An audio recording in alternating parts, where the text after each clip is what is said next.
Hello and welcome to Horror Cult Trashover, the show that discusses all the masterpieces and trash to pieces of genre cinema. My name's Chris. And I'm Gary. And this week we have, I would say, one of the most entertaining films I've watched in a long time. Beyond the Valley of the Dolls, the Russ Meyer classic. Yeah, from 1970. From 1970. If you're a long-time listener, you probably realised by now that me and Gary take it in turns choosing films to cover on episodes. And this was my choice. And I kind of knew what I was expecting going into it, to a certain degree. One of John Waters' favourite films. Every sort of review or anything that I'd read up on it said it was camp, over the top, melodramatic, all the good stuff that I love. So, and I was really wanting to watch the first film, Valley of the Dolls, and we watched that, and I thought this one would make a better podcast episode. I was right. Yeah? Yeah. You agree? Absolutely. Yeah, you mentioned John Waters. He actually called it the funniest film ever made.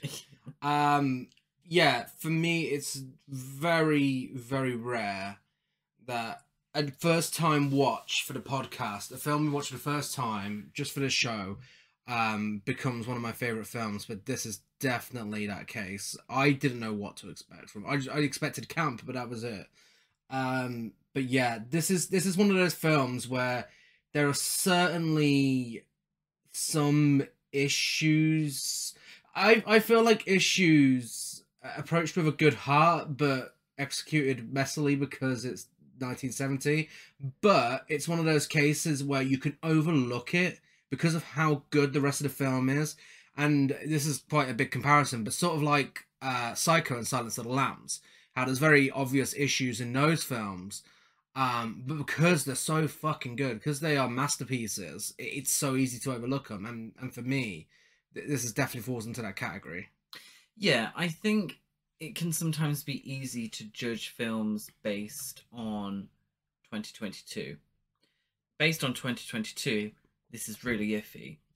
But based on it being made in 1970, there's actually some real progressive parts of it. And it surprised me. A really good comparison is Myra Breckenridge, because, of course, that was released a week after this. Yeah. They were released in the same year. And the difference between the two films is glaringly obvious. Myra Breckenridge isn't a masterpiece. It's entertaining and, you know, it's fun to watch, but it doesn't deal with certain things the right way. Whereas this, I feel like it tried to. I really do. I feel like this wasn't meant to... I mean, I feel like it was meant to offend people, but in every area. I think it was meant to offend every melodramatic film made within the last 10 years before it was made. Because it's a direct parody. But I don't think it's in a bigoted way. I don't think. No. It was Russ Meyer's gay, right? No, Russ Meyer. No? Russ Meyer was certainly... I don't know why I got gay vibes from him. Not gay. I don't know whether it was Faster Pussycat Kill Kill, or the other one we watched. What was the other one we watched? Super Vixens. Yeah, I kind of, even though they're very tits heavy, I still got gay vibes from them because of how camp they were. Yeah, they are really camp films, and I don't think his films are in any way sort of homophobic. No, there's iffy moments, but a product of its time. Yeah. But yeah, Russ Meyer's thing is big tits. Elle Fanning. It's Elle Fanning, isn't it? Yeah, cool. Fanning. I should know how to pronounce her name. So she watched this and Valley of the Dolls for inspiration before playing her lead role of Jessie in The Neon Demon. So apparently, Nicholas Winding Refn was heavily influenced by this whilst making The Neon Demon. How? Where? So because I'll say it, and I have the right to say it. Neon Demon boring. Yeah. Yawnsville. Yeah. Absolute Yawnsville. But it is camp. It is camp, and I think the female dynamic... Watching this now, it's easy to see what he was going for. I mean, for me, it didn't work. It didn't work at all. I'm not a fan of Neon Demon. I do think he's a one-hit wonder. But, yeah, I can see what he was going for now. Yeah, okay, so... He just didn't go as far as he could have gone. He was like, okay, so I'm going to do Beyond the Valley of the Dolls. But make it serious. Instead of the really funny, exciting, interesting parts, I'm going to have people stare at each other. Yeah? Basically. Okay, so instead of singing, because we're not going to have a band... We're just going to have people stare. Yeah. Fantastic. Lovely. It's also listed, shockingly enough, it's listed amongst the 100 most enjoyably bad movies ever made in the Golden Raspberry Award founder John Wilson's book, The Official Razzie Movie Guide. And I wholeheartedly disagree. This is not a bad film. This is not a bad film.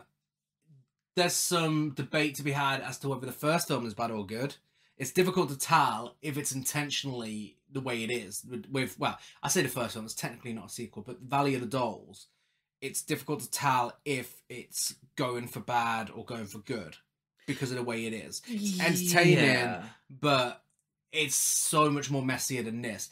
This is clearly a satire. It's very much the case of Showgirls, where people mistake it for being a bad film, but it's actually not. Like, a lot of the things you would think would belong to a bad film are actually done by design. Like Malignant. Yeah.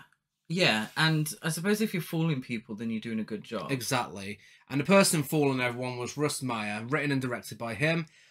Director of Faster Pussycat Kill Kill, Heavenly Bodies, Super Vixens, and 7 Minutes. Beneath the Valley of the Ultra Vixens, Up, Eve and the Handyman, etc., etc. He was unaware that this film would get an X rating.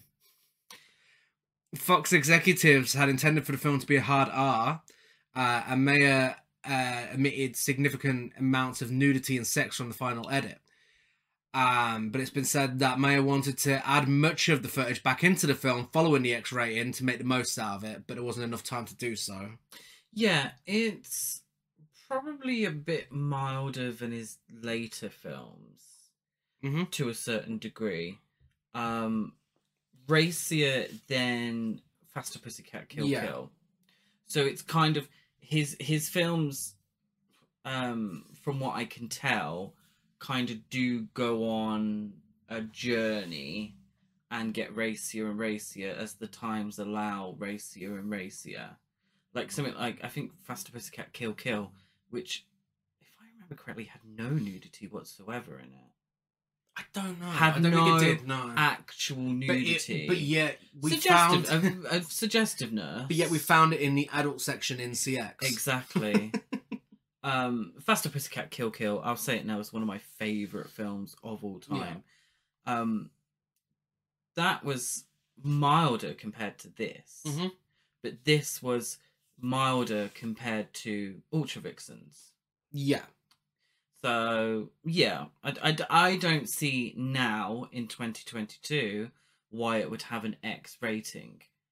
I feel, and correct me if I'm wrong, that it would probably be maybe even a 15. I think it would be an 18, mainly because there's a couple of violent shots. The violence and the drugs, and lots then again, of drug references. Who knows anymore? The BBFC is fucking. They weird. make it up as they go. You know, if Steven Spielberg directed this, it would get a PG. You know.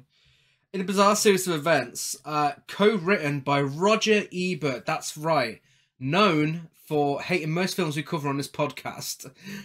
He also wrote Up and Beneath the Valley of the Ultra Vixens and an episode of Welcome to the Basement. Who knew Roger Ebert was writing films?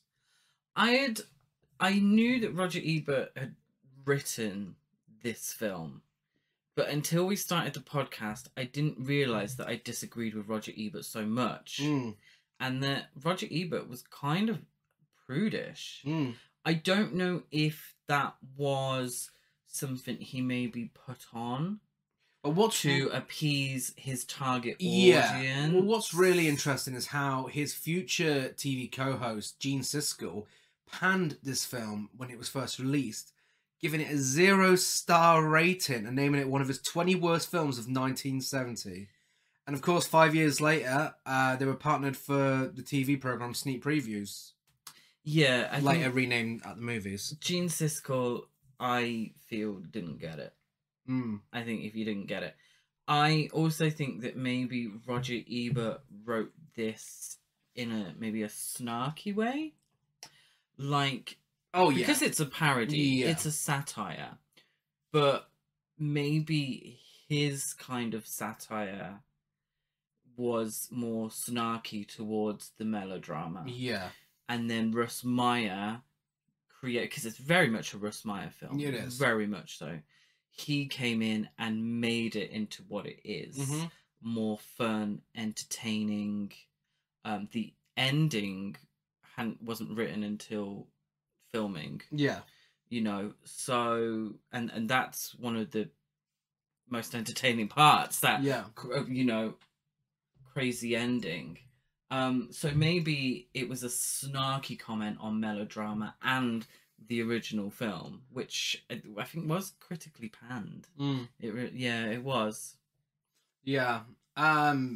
So it was also originally so of course this is intended as a sequel to Valley of the Dolls. Jacqueline Susan wrote a treatment for a sequel and supervised the work of 2 screenwriters, but when Fox found that work unsatisfactory, their contract gave them the right to produce a separate version. So Susan was reportedly so offended by the results that she threatened to sue 20th Century Fox. In an attempt to stave off the legal issues, Fox inserted a disclaimer that it's not a sequel to Valley of the Dolls in all of the advertising and in the film itself. Susan and her husband would still sue Fox and negotiate a settlement offer after her death in 1974. Yeah. Jacqueline Suzanne. She wrote Valley of the Dolls in '66, I believe. Massive success. Yeah. Hugely successful novel. You know, really the talk of the town. Everyone had a copy. Everyone was talking about it. I think they quickly made a film because the Valley of the Dolls film was '67, wasn't it? So I think it was a very quick cash grab. Mm-hmm. And we might as well give a little opinion on the first film. I thought the first film had its moments, but overall it was overstuffed. Yeah. And things tended to happen illogically, and characters tended to change on the flip of a coin. Too much going on. It's a thick book. It's a big book. And even in the 2 hours, I think it would have made a better miniseries. Yeah. And I actually think part of that and that criticism is within the satire, within Beyond the Valley of the Dolls. Yeah. Because it is a film that goes a mile a minute, packs so much stuff in. Things change on the flip of a coin to hilarity. Yeah. You know, in a funny way. So I think that is, you know, part of Beyond the Valley of the Dolls. The idea that, you know, the first one was panned. What I probably think, Jacqueline Suzanne's sequel was perfectly fine, but it cost too much. Yeah, basically. That's what I think. I think it was perfectly fine, but they could make a cheaper cash grab sexploitation version of Valley of the Dolls. Yeah. And it made money. Yeah. You know, Beyond the Valley of the Dolls made money. That's what I was going to get to. Budget, $900,000. The box office, $9 fucking million. Yeah. For an X-rated film as well. But yeah, I mean, 900,000 is a modest budget. Yeah. The film, you know, it earned 10 times that amount in the US market, qualifying it as a hit for 20th Century Fox. But obviously with it got an X rating, and there was negative publicity generated around it by the fact that a major studio allowed a pornographer, Russ Meyer was known as at the time, labeled King Lear by the mainstream press at the time, to make a Hollywood film under the studio. Grace Kelly, who was a member of the board of directors of Fox, was outraged and lobbied to have the studio's contract with Meyer terminated after his next Fox film, The 7 Minutes, in 1971, flopped at the box office, possibly due to its lack of nudity and titillation. The studio terminated its relationship with Meyer, and he never made another film for a studio. Mm. It is bizarre that Russ Meyer made a film for 20th Century Fox, when you look back at it now. Yeah. I mean, like I said, Faster Pussycat Kill Kill, one of my favourites, and mild for, looking back at it. And that, I feel like, could have been transferred to a studio film. Really. Yeah. Just as a little B movie. But, Beyond the Valley of the Dolls, too much for people at the time, clearly. Particularly Grace Kelly. And I think with the pairing of Myra Breckenridge as well, which was seen as sleazy, and that one really didn't do well at the box office. But that one was X-rated, seen as, sleazy. People hated it. Critics hated it. So I think paired them together, as people did, paired them together. Yeah. That was why there was such a backlash against Beyond the Valley of the Dolls and, 20th Century Fox. Shall we talk about the cast? Yes, in the section called Hey Babe, I Know You. Dolly Reed. Dolly Reed plays Kelly McNamara. She was in Charlie's Angels, That Tender Touch, Fantasy Island, The Kiss of the Vampire, and a few more things. Okay. I have to say that I don't recognise all of the faces. The entire cast are giving me Charlie's Angels, so... Yeah, well, it's 1970, isn't it? So if, Charlie's Angels might be the 70s version of Murder, She Wrote. Oh, we have one of those in here as well. Oh. Not Cynthia Myers, though. She was Casey Anderson, and she was only in Molly and Lawless John, They Shoot Horses, Don't They, and The Lost Continent. Oh. So she wasn't in a lot. They shoot horses, don't they? Yeah. Oh, we need to watch that. Marcia McBroom plays Petronola Danforth, otherwise known as Pep. She was in Jesus Christ Superstar, New York Nights, The Bingo Long Traveling All-Stars and Motor Kings, Willie Dynamite, Come Back Charleston Blue, and The Legend of the N-Word Charlie, shall we say. Oh, I see. Interested to see whether that was actually directed by a black man or not. Because it's the 70s. Yeah. But yeah, she's an absolute queen in this. She is, definitely. I mean, they all are. This was definitely the toughest film for Biggest Queen Award at the end. Lavelle Robbie plays Vanessa. She was in Reformed Schoolgirls, Freaks of Nature, Murder, She Wrote. Yes. Legion, A Christmas Family Reunion, which was released last year. She's still acting to this day. Nice. Dynasty, Rocky, Blood Beach, and Rocky is in that Rocky, yeah, and many more. Oh, so go on, girl. Still got a career. Still working. Good for her. Edie Williams plays Ashley St. Ives, icon.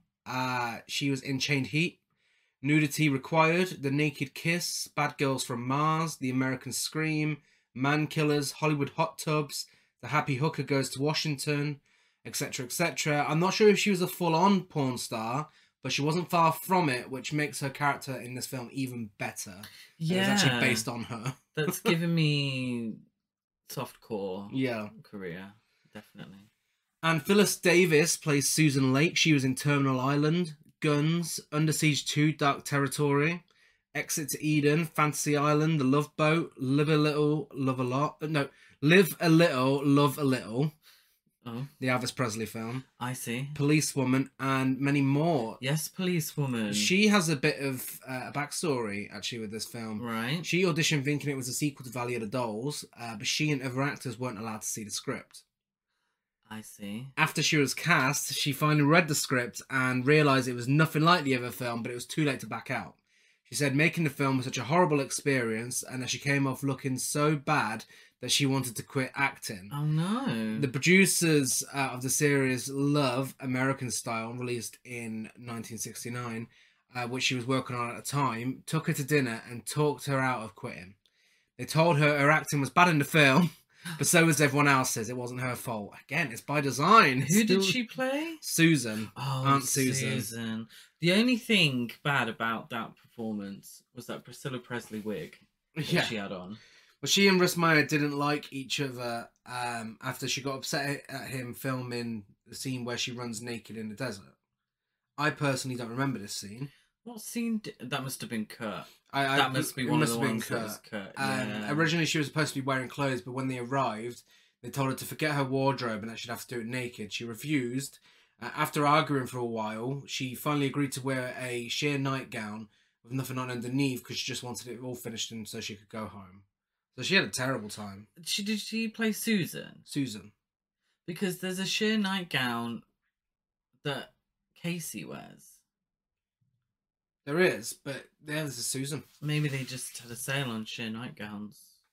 Maybe that was just a way in 1970 to get a little peek of nudity.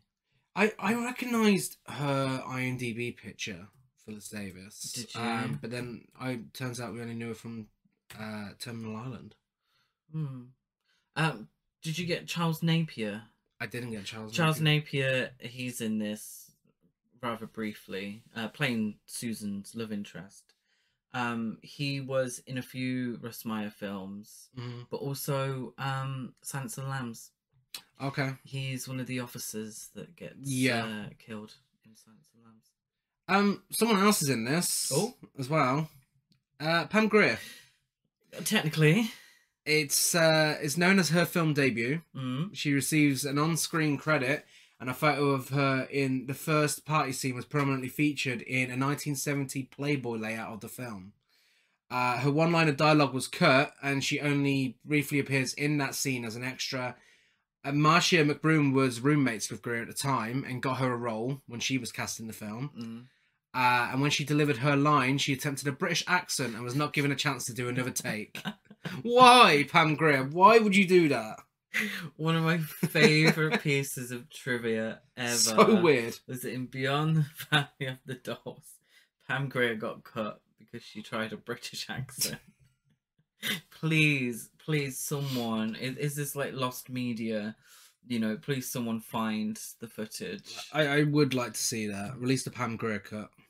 Pam Grier cut. Yeah, so it's time for our feature presentation. I guess I was just too young to really understand a sweet talking Candyman. Beyond the Valley of the Dolls has all the elements. Drama, love, mystery, music. But the most important element is the guy who put it all together, Russ Meyer. This is not a sequel. There has never been anything like it. We open with a title card saying, the film you're about to see is not a sequel to Valley of the Dolls. It is wholly original and bears no relationship to real persons, living or dead. It does, like Valley of the Dolls, deal with the oft-times nightmare world of show business, but in a different time and context. That it does.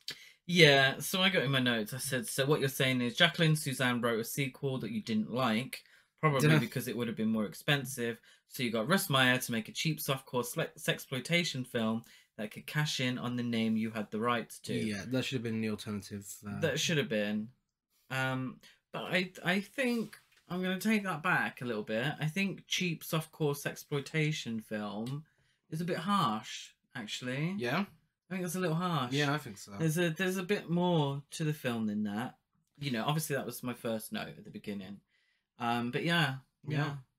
We get the opening credits over some form of chase, which ends with a man putting a gun in a woman's mouth, and we get a quick cut to Slay Queens performing for a room of terrible dancers.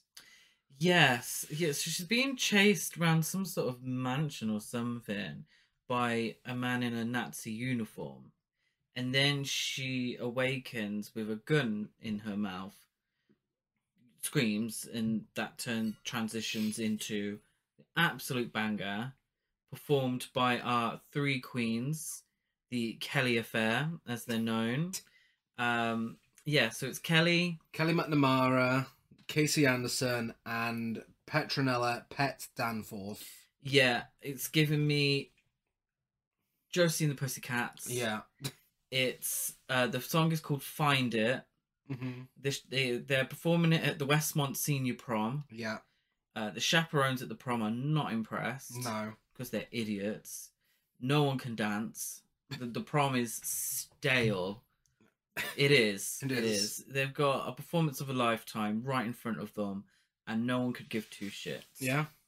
So, back at the van, they were a little touring bus. Kelly and manager Harris have a little make-out session. They do. They decide to make it in the van, but now I don't really know. I'm assuming this is a pun. We would call this a pun. When Kelly says, "No," when I said make it, I mean make it in LA. And then we transition to... Well, no, it's a little better than that. I mean, first of all, not do it justice? The other girls are like, "Can you believe those kids making it all the time?" And Pet says, "Don't get too upset, Casey. You know what Kelly's like." She's always wanting a bit of dick R. Kelly. Not R. Kelly. R. Kelly's in OUW. Yeah, to clarify. no, yeah. Our Kelly. Yeah, she says, "If you want to make love to me, make love to me." And he's like, "Here?" And she's like, "No, LA." And then we get a variety of words about what Kelly and Harris think about LA, along with a montage of various things in LA, followed by the band and Harris going on their road trip while singing "Come with the Gentle People." And we find out they're going there to find Kelly's estranged aunt, Susan Lake, heiress to the family fortune. Yeah, so Susan she's some kind of photographer, isn't she? Or advertisement woman, but she's been left money by her aunt, which was Kelly's mother's aunt as well. But Kelly's mum fucked off, so they weren't very close. But Kelly is now going to Susan to get her rightful claim to the, fortune. Yeah. Which Susan agrees with, completely. Her name is Susan, isn't it? It is Susan. Every so often I've written Sarah. I keep doing this. Very unprofessional. I do apologise. Susan invites Kelly and the rest of Kelly Affair. The Kelly Affair. It's very confusing. Is it the Kelly Affair? Kelly's Affair? It should be Kelly's Affair. It is the Kelly Affair. Kelly Affair. Luckily it changes soon. They're invited to Ronnie Z-Man Barzell's big party. Did you get the scene before that where she meets Susan for the first time at the film set? And there's a camp guy in a cage who is like, Susan, I am simply in a rage." Oh, yeah. Is he... I forgot to check this. Was he not the guy who was in The Gay Deceivers? He might have been. I think she's right. It could have been him. Not the I know a bitch when I see one, but the boyfriend of I know a bitch when I see one. I think it was him. You don't see him again actually in this film.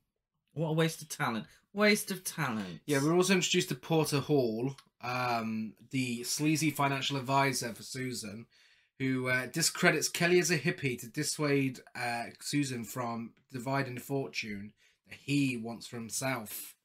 Yeah, I'm not really sure what his plan was in this film.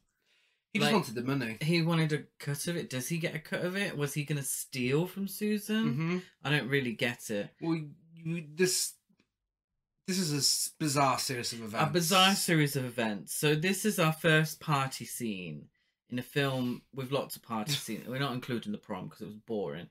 There's lots of wacky characters.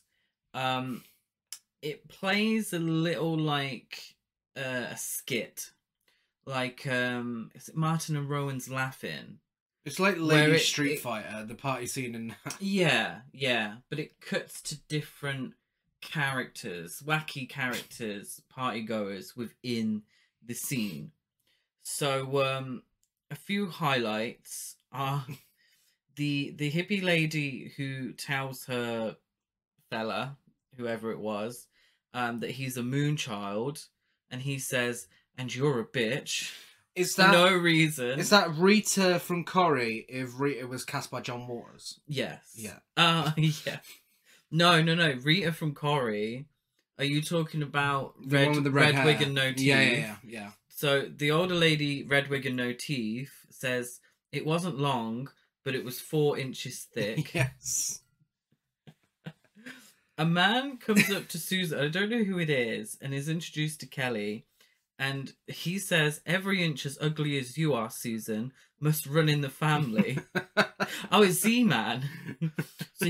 So Z-Man is based on Phil Spector. Yeah. Which is insane considering the ending of the film.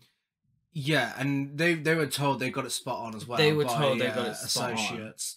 He was also Z-Man was also the inspiration for Frankenfurter in Rocky Horror Picture Show. Oh, okay, yes. Oh my god, that definitely makes sense. Yeah. Because Z-Man is pretentious as fuck. Yeah. I mean, the whole idea is that he talks shite. Mm-hmm. You know, he talks like he thinks he's in a Shakespeare play. He talks like he thinks he just knows he's the most intelligent man in the room when he's not. So that's the whole idea. And Frankenfurter is very much like that as well. Yeah. Z-Man takes Kelly to see his bedrooms straight away. I've got some more dialogue highlights. Oh, have you? Okay, good. She went after me like a barracuda, to which another man says, they're both gay, another man says, "I warned you, you old fruit." Yeah. Oh, yeah. Ever been whipped with a wand until the blood came? I was anxious to get out of bed. I stepped on her face. Yeah. She's just talking shit, basically. Z-Man takes Kelly to see his bedrooms, where a couple are shagging on a large heart-shaped bed. Then it looks like the same couple are getting it off in the hot tub. And then there's a gay couple who are trying to get it on, but I think they're having erectile issues. And it was Kelly and Z-Man interrupts them, and they're like, "What did they say?" Like, "Oh, nothing was happening here anyway," and goes and just leaves. Harris catches the eye of pornographic actress Ashley St. Ives, who is giving me Raquel Welch. Yeah. Stunning, absolutely stunning. He initially shames her for her pornographic career, but soon comes around when the toes get involved. Yeah. Yeah, he suggests that she starts sucking on his toes, and she says, "You're a groovy boy. I'd like to strap you on sometime." She says, "Oh, was it something like, oh, you must be brave being into toes wearing sandals," or something like that. We're introduced to Emerson Thorne, law student by day and waiter by night, who has a flirting session with Pet in the kitchen. Yeah. Yeah, so they're a little start of a romance there. Casey isn't really interested in getting the party started. No. Especially after Aunt Susan, I've got her down as Sarah. This is embarrassing.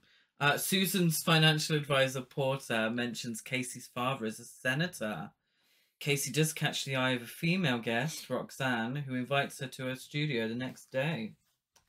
Harris is fuming, absolutely fuming, when Kelly refers to him as her manager. Yeah. When she introduces him to Z-Man. Yeah. They perform Sweet Talking Candyman. They do. After the Rita... Not the Christina Aguilera song. After Rita from Coronation Street tells the guy she's with that she'd like to strap him on sometime. Yeah. What's with strapping people on sometimes? They're so well received that Z-Man becomes their new manager, changing their name to the Carrie Nations and starting a long simmering feud with Harris. Yes. Did you catch the performance how Kelly perfectly belted out vocals with no effort in her face whatsoever? Like proper belting out these notes, but looking like she's just ordering pizza. Yeah. I love it when films do that. Always makes me laugh. The soundtrack is absolutely banging, by the way. So just a reminder. good. Need it on vinyl. It is on Spotify. So good. So the newly named the Carrie Nations. Yeah. Is it Carrie? The Carrie Nations. You thought this was going to be less confusing than the last name. Exactly. The Carrie Nations. Carrie Nations. Yeah. So it sounds a bit like the Coronations. Yeah, because Rita's in the film. Oh, of course. They performed some kind of New Seekers style hippie ballad called Someone. Well, I don't think it's called. It's called In the Long Run. In the Long Run, but Dolph Lundgren. But it includes lyrics. Someone to lean on, come a rainy day. So I thought it was called Come a Rainy Day, but it's not. No, it's not. Yeah, it's a montage of them performing it, whilst Harris is edited onto the left side of the screen, bopping his head along, and Z-Man is edited onto the right hand side, just pouting, doing nothing else. It's camp. It's camp. Yeah. Kelly drifts away from Harris, who now feels like more of a groupie, and she dates Lance Rock, a high-priced gigolo who has his own designs on her inheritance. Yeah, we get a little gratuitous nudity in the dressing room because I forgot it was a Russ Meyer film, so we had to have a little bit of gratuitous nudity.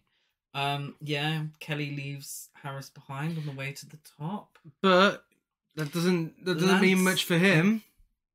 No, well, Lance is a high-class gigolo. Yeah. Isn't he? Yeah. And when we first kind of meet him properly, he's with Miriam, who is giving me Sylvia Miles. Yeah.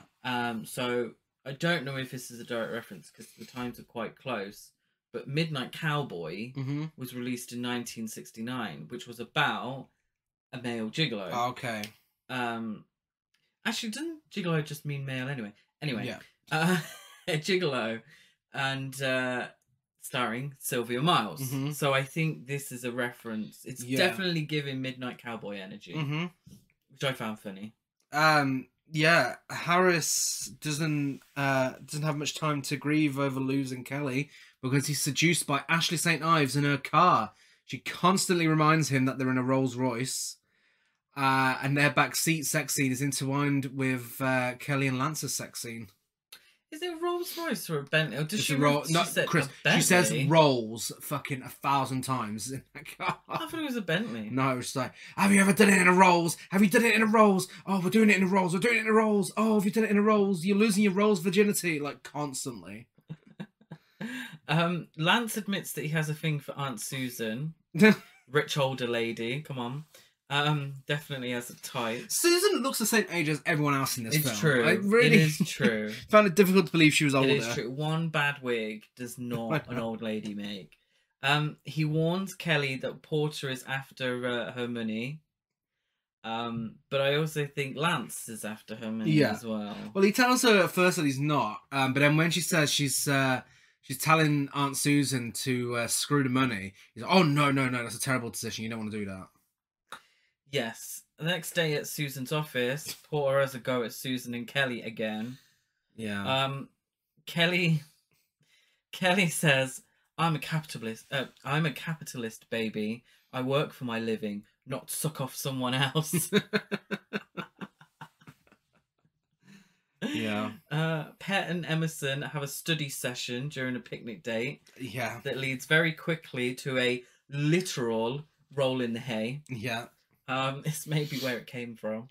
And I just thought it was a really great representation of an African American couple. Really, from 1970, and just to have him being a law student, then working together as law student, it's not based on stereotypes. No. It's not based on the kind of stereotypes you got in films around that time and continued, in blaxploitation cinema. It was just nice to see this couple. It was. It gets melodramatic. Even this sequence is melodramatic. Yeah, but like every pairing and every sort of character in this film and pairing in this film, it goes pear-shaped and, but I just thought it was a really great representation for 1970. Obviously, we'd want a whole lot fucking more now, but for 1970, I just thought it was refreshing because shit like that makes me nervous. You Mhm. know, it does. If I don't know what to expect, you know, from a film, and knowing Russ Meyer and maybe his sense of humor that comes across in his films, Mhm. it could have been really iffy, Yeah. and it wasn't. You know, really likable characters, I say a believable relationship. I mean, none of the relationships in this film are believable. 'Cause No. people have only known each other for like 2 weeks and declaring love. But yeah, I thought it was good. Yeah. Good representation. Yeah, absolutely. Porter calls Kelly and suggests that they have a drink together, and Lance thinks she should go ahead with it because this is her chance to really shaft him. To which she says, "Why do I do everything you say? You made me into a whore." And he says, "And I dig it, you little freak." So she does the meet up with Porter She in a does. bar. She puts jazz on the jukebox and then starts dancing by herself. Very, very 60s. This feels like a direct parody of the scene in Valley of the Dolls where the character puts her own song on the jukebox. So the Patty Duke character. Yeah, and she starts... Is it Nelly or something? Yeah, and then starts constantly singing at the bar. She does, yeah. Yeah, this feels like a direct parody on that because she's not listening to anything he's saying. She's just constantly dancing around. But also that very... And The Simpsons constantly mimic it. That very 60s close-up of the boobs and the backside as they're doing the shimmy. Uh-huh. He's trying to talk to her about finances. She pushes him when she realises he's trying to make deals behind Susan's back. But they eventually come to a deal, don't they? Well, yeah. Kelly suggests that they go back to hers as an apology. Mm-hmm. She gives him some pot, I'm assuming, some marijuana, and lures him into bed. Well, she puts on Sweet Talking Candyman by the Carrie Nations. Puts on her own song. Shagging to your own song. That's queen behaviour there. But I'm a little confused as to what's being suggested here. But I believe the idea is that he's a bit of a quick draw. The idea is that he's going to give her a share of the money for her to back off. But not as much as she wanted, but her hand goes somewhere. Oh yeah, not for very long. And then not for very long. So I think the idea, and she says she won't tell Susan if Porter doesn't tell Susan about, you know, what's happened. Another party at Z-Man's. Isn't that next? Yeah, we get another In the Long Run montage again. A very quick one, this time with various sex scenes thrown in. Yeah, oh yeah. Baxter Wolf, Susan's ex-fiance, shows up. Charles Napier. Yeah, and tells Susan he's still in love with her and that he wants her back and they have a kiss. Yeah. He brings just out of nowhere. He brings a woman to the party. Yeah. Susan happens to be there and he just like, this is definitely a parody of the original. Yeah. Definitely. Because just out of nowhere, he comes along and says, I was wrong. I am ready for marriage. Let's get married. Definitely a parody of Valley of the Dolls. And then kiss. Harris and Ashley start to get it on the beach. Yeah. But Harris would like to make love in a bed for once. Hilarious exchange here. Ashley St. Ives cements her status as a queen. Because he's not liking it on the beach. And she says, well, what does sex amount to without guilt? That's what Sigmund Freud says. Take away the guilt and who'd want to get laid. Yeah. She is sick of him wanting vanilla sex. And she delivers that line of dialogue in the most amazing way. But she's also annoyed that she can't have sex with him because of his increasing drug and alcohol intake. So she tells him he couldn't be in one of her films unless he plays a hairdresser, and then suggests that he finds himself a nice tender boy and struts off. Yeah. Before flirting with a random guy walking down to the beach on her way back. She says, Harris, you're drunk and stoned, and the worst of it is, you're a lousy lay. Insinuates that he may be homosexual. He's absolutely fuming at this. Goes inside, tries it on with Kelly. Gets into a fight with Lance. Yeah, a very camp fight that starts with a slap exchange. Yeah, it's almost Batman, 1960s Batman level. He comes out on the losing end.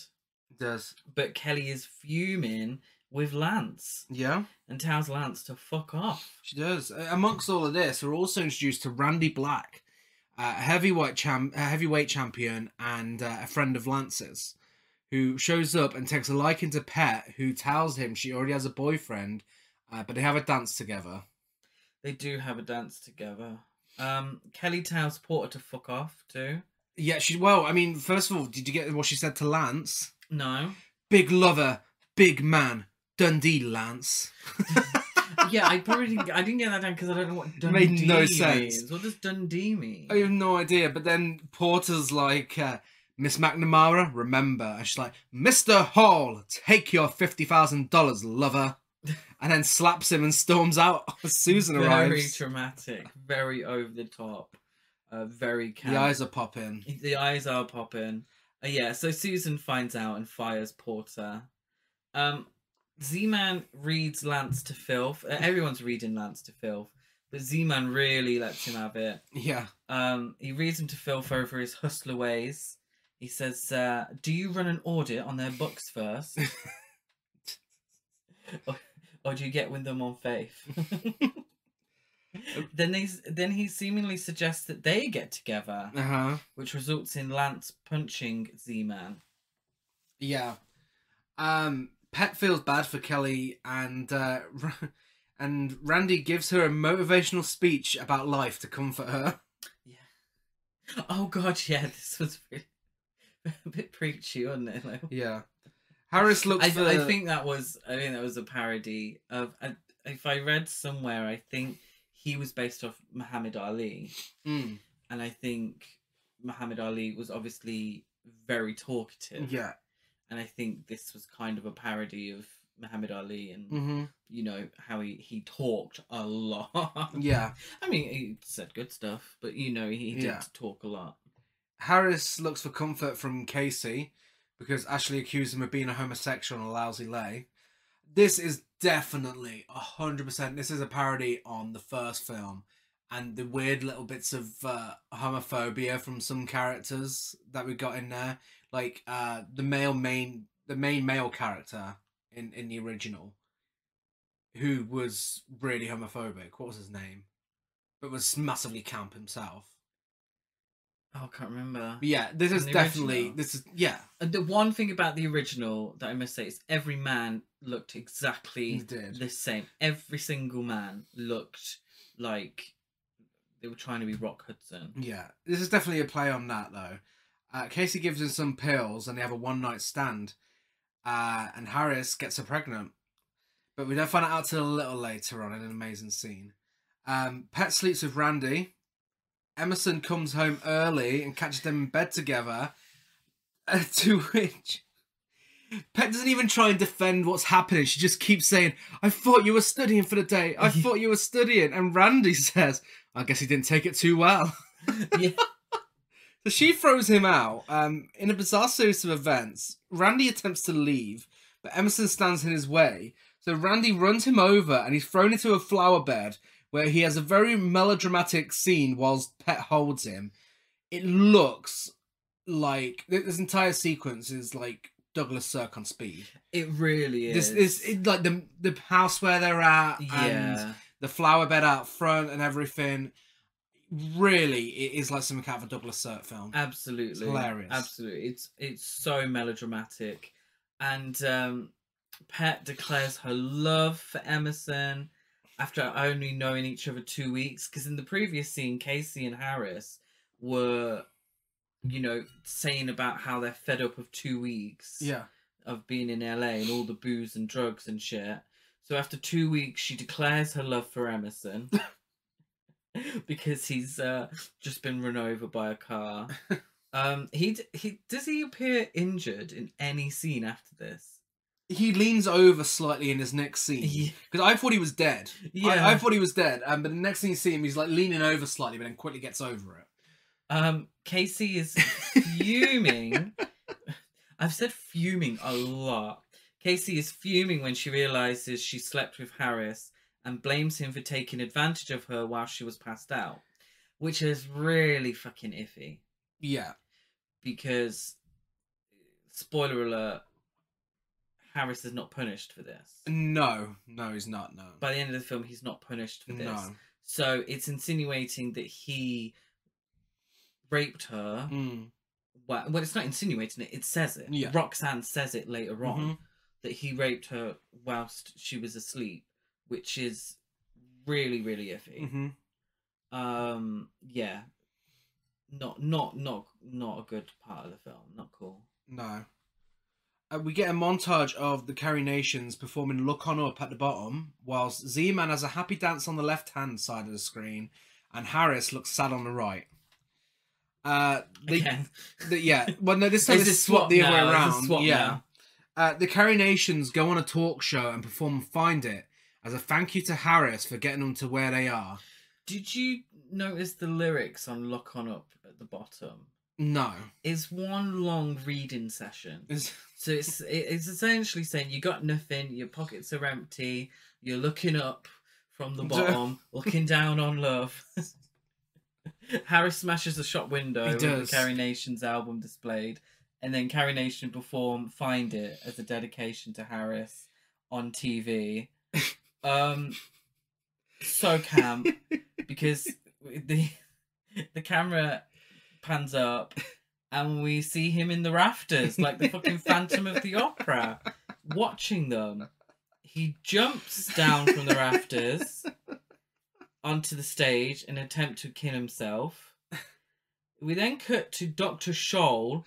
The best was this before or after Network? This was before Network. Oh, okay. Because I thought it may have been a play on Network. The way I thought it was a kind of a bit of a commentary on news. Well, cameras being present for news shows and talk shows. Yeah. Keep the camera. Keep it rolling. Keep it rolling. Keep it rolling. And like getting right up in his face after his jump from the top. Dr. Scholl, which I hope is a joke. I don't know when Dr. Scholl, the Foot Doctor, was established, but Dr. Scholl reveals that Harris survived, but he's a paraplegic with a very slim chance of walking again. He emphasizes how slim this chance is. Very slim. He goes on about, spinal columns and such. It's a very slim chance he'll walk again. Casey reveals her pregnancy to the group. Casey then reveals her pregnancy to Roxanne, who talks her into getting an abortion from a very grumpy nurse. Like, this nurse is so rude. And let's not forget Dr. Downs as well. Dr. Downs. It's a very sketchy abortion clinic. Yes. She enters the room for the abortion and lets out an incredible scream. Then we see an egg in a frying pan. We do see an egg in a frying pan, which I think is a joke. No, it's not an egg. It's a pancake. Is it? She's making pancakes, which is not. I'm assuming not a joke then. But yeah, it's. I'm glad that it didn't overdo the abortion scene. No, it didn't take it too far.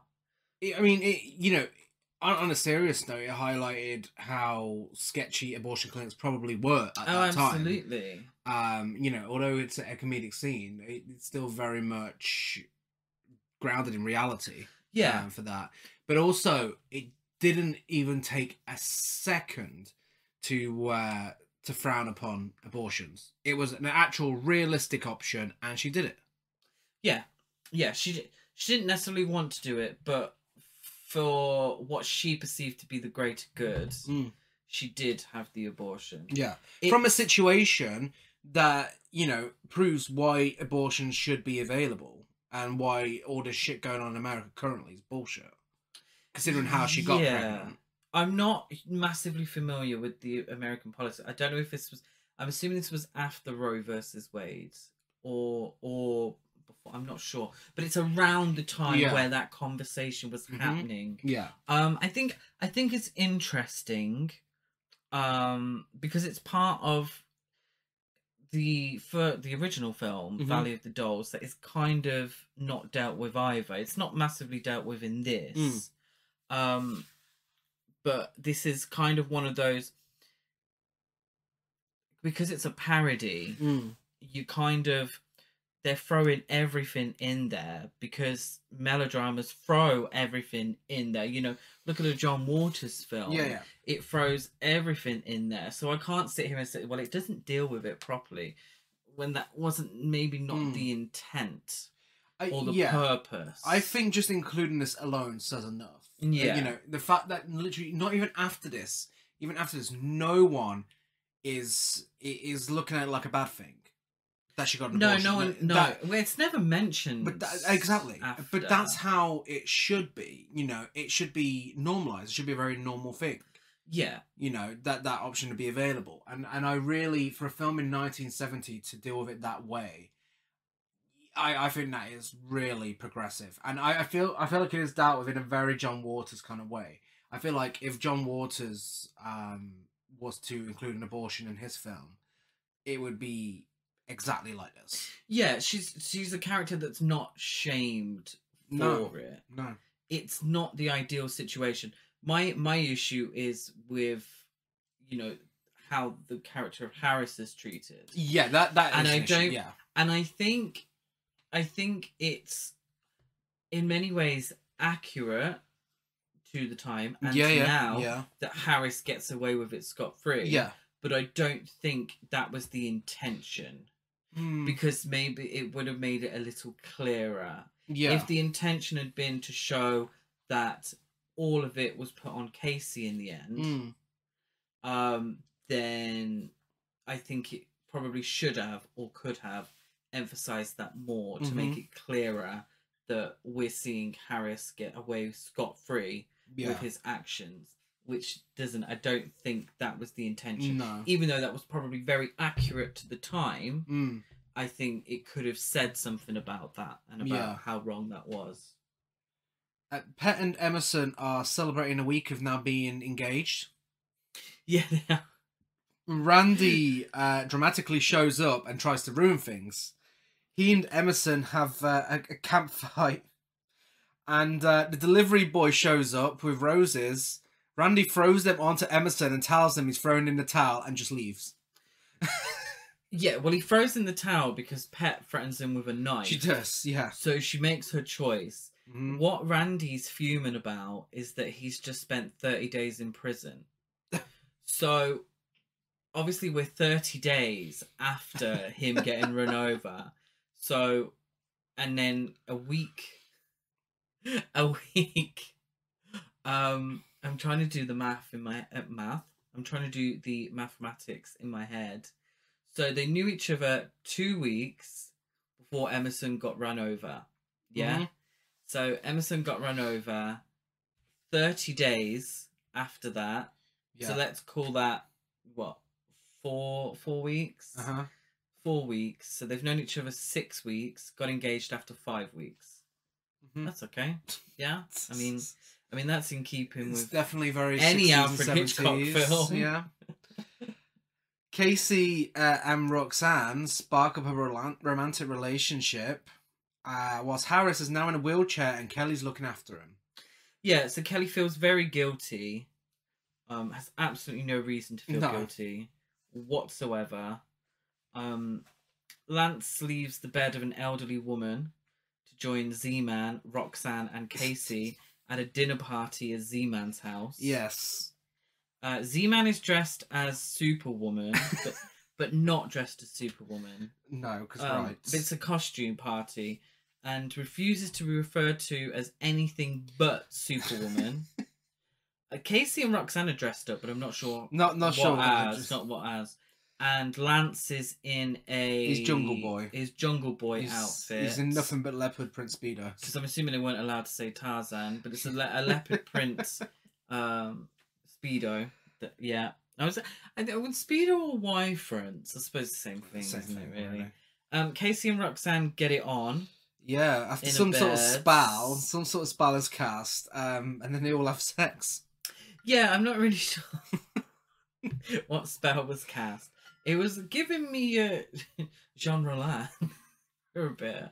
The cinematography in the sequence is fantastic. It's actually really good. Z-Man's advances towards Lance are thwarted, and Z-Man is fuming. Yeah. Z-Man says You will drink the black sperm of my vengeance. We get some genuine romance between Casey and Roxanne, which I thought was really nice. They have sex again to the Beyond the Valley of the Dolls theme song. So this, there was a lesbian relationship supposedly happening in the original novel, but it wasn't put into the 60s one because of the 60s. The film, yeah. But it's dealt with here brilliantly. Like, it really is so progressive. Like, yeah, it's not. It doesn't feel. It actually feels like a romantic sex scene. It doesn't feel like it's there for titillation. Like, no. it's like a normal romance. I mean, obviously, you know, you would expect with a Russ Meyer film, you'd expect this to have come across just there for, you know, a bit of eye candy for the straight white male. Yeah, which I'm not like necessarily against. You know, like most lesbian representation would be in the 70s. Yeah. But this is different for me. This didn't feel like that. This didn't feel like exploitation. It felt like a genuine relationship. Yeah. With two likable characters. Yeah, absolutely. And I think something that I in particular may be guilty of is kind of making it sound like if it's not fantastic representation, then it's a shit film. It's not necessarily the case. I enjoy, you know, the sexploitation part of Russ Meyer's films. I enjoy that part. Yeah. There's a silliness to it. There's a campness to it. As long as the women are willing participants, it's fun, you know, and I enjoy that. But seeing something like this elevates a film. Yeah. It makes it into something different, and I'm more invested, and you know, and I enjoy both. There's a time and place for everything in cinema, to a certain degree. Yeah. But there's a time and place for everything, and I enjoy it all, you know. But having a relationship like this in a film set in 1970, yes, there's no huge coming out scene. It's not. But that's even better. But it's not necessary. Need to be. Yeah, you know, it's it just happens. Like, this is a relationship on screen. It doesn't feel gratuitous. No. Despite the X rating of the film, it doesn't feel gratuitous. You know, it's just two, you know, characters who love each other. You can bet, with it being 1970, that is a big part of why it got an X rating. Potentially. Yeah. But also probably a big selling point, you know. Yeah. I haven't seen a trailer. I should probably see. We did. We watched a bunch of trailers yesterday. Oh, did we? Yeah. Did I have a big emphasis on the lesbian sex? Not so much the lesbian sex. No, just sex in general. Yeah. So Lance isn't having any of Z-Man's advances, and Z-Man ties him up whilst providing a big monologue to him. He thinks he's in a Shakespeare play. I have absolutely no idea what he's talking about. I'm assuming that's the intent. In a bizarre series of events, really fucking bizarre series of events. He reveals to Lance that he has breasts and is a female in drag. And Lance calls him ugly. He's a drag king. Yeah, seemingly this is very 1970. Very 1970. But Z-Man reveals breasts. Lance says, "You've been an ugly broad all along." Z-Man is fuming at this and cuts off Lance's head as the 20th Century Fox fanfare plays. Yeah, so that was put in there to avoid an X rating, funny enough. They thought putting in the 20th Century Fox fanfare would lower the gruesomeness by presenting it as satire, but it didn't make a single bit of difference. No, it didn't. It shocked me, actually. Yeah. The gory climax as a whole was not in the original treatment, and Ebert and Meyer came up with the idea very late in pre-production. It was based on the August 1969 Charles Manson family murders, which occurred whilst Ebert was finishing the screenplay. And of course, you know, as you said earlier, Phil Spector, the inspiration for Z-Man, would later be convicted of the murder of actress Lena Clarkson, which means that Ebert and Meyer captured him even more accurately than they could have imagined. Yeah. It really is crazy. It is. Adding that bit at the end, after the Manson murders. That's a dick move, really, especially considering Sharon Tate was in the original Valley of the Dolls movie. Yeah. That is a dick move. Yeah, that's questionable. It's not explicitly. It's not like. It's not clear that that's what it's it's not satire clear. It's not. I don't think it's really a satire of that necessarily. But to sort of tell everyone that was the. It's a dick move, I think. Yeah, but that accuracy with Phil Spector. Yeah. This is definitely what Quentin Tarantino was trying to do with the ending of Once Upon a Time in Hollywood, in the way that the whole film was something completely different. You just get this big burst of violence at the end. I feel like Tarantino is directly trying to do Beyond the Valley of the Dolls. Yeah. Especially means Valley of the Dolls is in Once Upon a Time in Hollywood. Yeah, no, that's true. I think this is, that never-ending list of Quentin Tarantino's favourite films. Yeah. I think this is featured on it at some point, or he's played it. Is it the New Beverly, the cinema that he did? Yeah. This is on there. Yeah, definitely. But yeah, regardless of what it's based on, this is ridiculously entertaining series of events. It is. He decapitates Lance with a sword. He then stabs his Nazi servant Otto to death. Yeah, so he's a German barman called Otto who, for some reason, happens to be dressed as a Nazi. Yeah. Stabs him to death. And then we kind of realise that the beginning of the film, and I don't know why they did this, I don't know what it means. The beginning of the film, where the Nazi is chasing a woman around a mansion, is this. Yeah. But it's not what we assumed it was at the beginning. Yeah. Because Casey's witnessed the decapitation, ran off. Otto has also witnessed the decapitation, is running away. Yeah. And it's Z-Man that is, chasing both of them, really. Yeah, and kills Otto on the beach. Yeah, so then he puts the gun in Roxanne's mouth. We realize she's the woman from the start. Yeah. And shoots her. And she's really gory as well. Yeah. Like, the blood shoots out of her nose and her mouth. Yeah. So after that he does kill Casey as well, shooting her. But shortly before that, she calls Kelly, and Kelly, Harris, Pet, and Emerson go to Z-Man's house to subdue him. Their exit from the house is hilarious. Emerson's like, Casey needs help, let's go.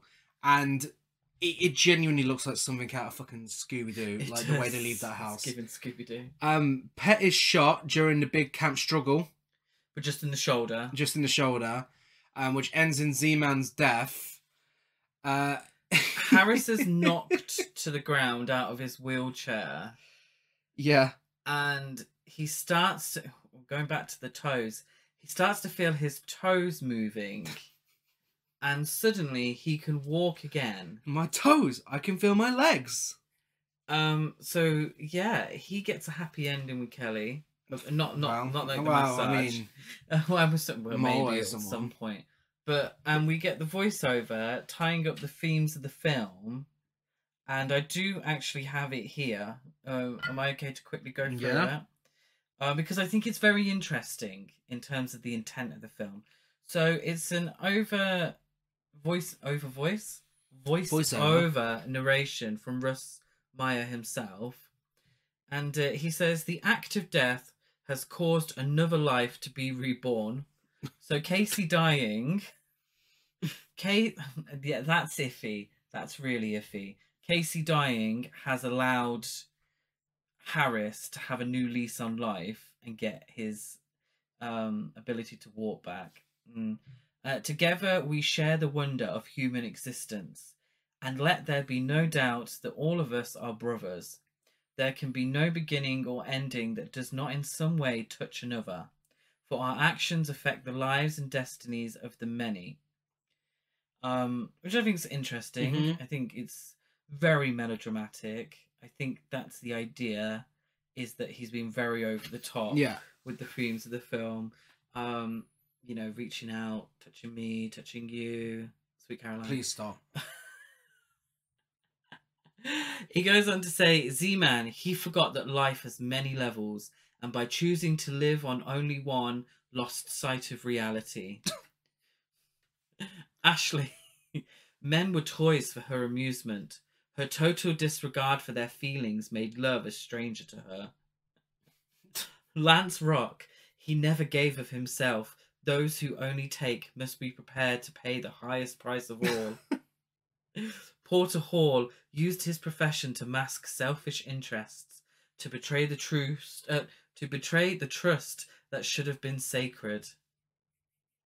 Susan Lake, perhaps too pure, excessive goodness can often blind us to the human failings of those less perfect.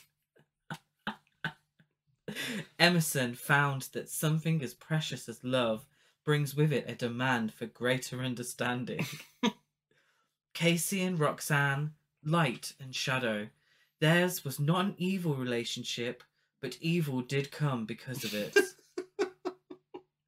Otto, an end to Martin Bormann. I have no idea what that means. Harris, he forgot that yesterday is only for remembering. Those who choose to live there lose sight of tomorrow. Pet's mistake, a fleeting thing born of emotion, yet it almost ruined the lives of two others. Randy's body, a cage for an animal, it lifted him to the top of his field, but in the end, the beast almost killed him. And Kelly, her selfish involvement, so ready to turn her back on friendship. The road back is painful. By her pain, she will never again forget. You must each decide what your life will be. You must always know that a hand extended to your fellow man is a gesture of love. Love that asks nothing, accepts nothing. It is simply there. And if love is in you, then gentle be all your steps as you walk beyond this valley. Ooh. Yeah. That's camp. That That's is camp. melodrama. Yeah. And then shortly after, Kelly and Harris, Pet and Emerson, and Susan and Baxter all get married. A triple wedding, whilst Porter watches from the outside, from outside the courthouse window. And that's the end. Yeah. On a happy note. I guess so. A wedding of the century. Triple wedding. Yeah. Thruple of weddings. Yeah. I love this film. Yeah. I really, really enjoyed this film. Some elements were iffy, but overall, thoroughly entertaining. I got what it was trying to do with the parody. I know those films. Mm-hmm. Douglas Sirk, the original film, the melodramas. I get it. It's the same thing that John Waters did pretty much his whole career. That subversiveness of the melodrama. And I loved it. I really, really thoroughly enjoyed it. Loved it. Thoroughly entertaining. Loved the music. Would 100% fully recommend. For anyone who listens to the podcast and thinks that they have a similar taste to us, I would fully recommend. Yeah, absolutely. I mean, even stuff like the costume designs, the set designs, it's really well made as well, which adds to why it's so funny, because it looks so slick and polished and everything, whilst all this absurdist humour's going on within the film, and it's so outrageously camp and over the top. It's just, it's a great mixture, and like you said, something that John Waters does all the time. And this is done just as well. It really is. Getting to the awards, biggest queen. I've had to put biggest queens. It's a tie. It's a 4-way tie for me between the Carrie Nations, all three of them, and Ashley St. Ives. Yeah, absolutely. Yeah. I would, for me personally, it was all three members of the Carrie Nations, absolute queens. They only get it just over Ashley St. Ives because of their performances. Yeah. We never saw Ashley perform. Wow. She tried to. She tried to, bless her. God bless her, she tried to, but yeah. Biggest gasp? I've got Lance's decapitation. Really didn't see that coming. With the 20th century Yeah. Fox fanfare. Yeah, I have to say I put the entire finale just out of nowhere, just absolute ridiculousness. Best dialogue, I've got, what does sex amount to without guilt? That's what Sigmund Freud says. Take away the guilt and who'd want to get laid? Ashley St. Ives. Also from Ashley St. Ives, Harris, you're drunk and stoned, and the worst of it is, you're a lousy lay. And that's camp. I just got the entire film. There's every second of it. There's not a key second that's not camp. Yeah, absolutely. For me, it's the Petronella, Emerson, Randy love triangle, giving pure melodrama, over the top, you know, being run over and falling into the fucking flowers, you know, absolute camp. But the whole thing is camp. Yeah, absolutely. And for ratings, I give it 10 old fruits out of 10. I give it 10 bad Priscilla Presley wigs out of 10. And masterpiece, trash or basic, for the first time. Is this the first time we've been able to do this? I don't know. I feel like it is, since introducing the awards. It's a masterpiece. It really is. It really is. I loved it. For the minor faults, like I said at the beginning, I can't remember last time I was so thoroughly entertained with a film. A new watch. Yeah. A new watch. And if you want to check it out, it's available on DVD, Blu-ray, and video on demand. I mean, for Blu-ray, I don't know if both are still in print, but you got great choices. It's either on Criterion or Arrow Video. Yeah, Criterion in America, Arrow in the UK. Yeah. By all accounts, they're quite similar. Yeah. So whichever one's more convenient for you.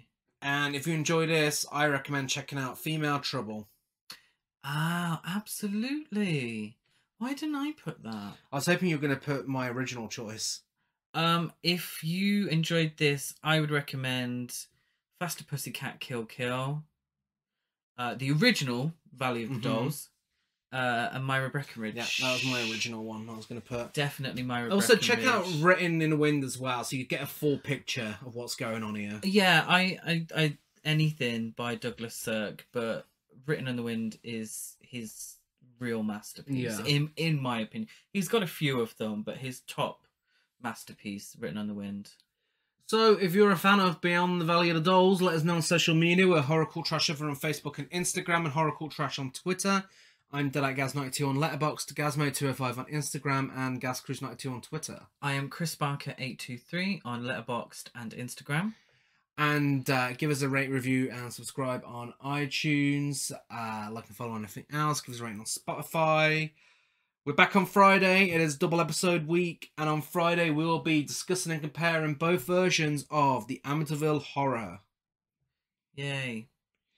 And then, that's a little warm-up, because next week, on Tuesday, we are kicking off our Halloween Classic season. It's back again.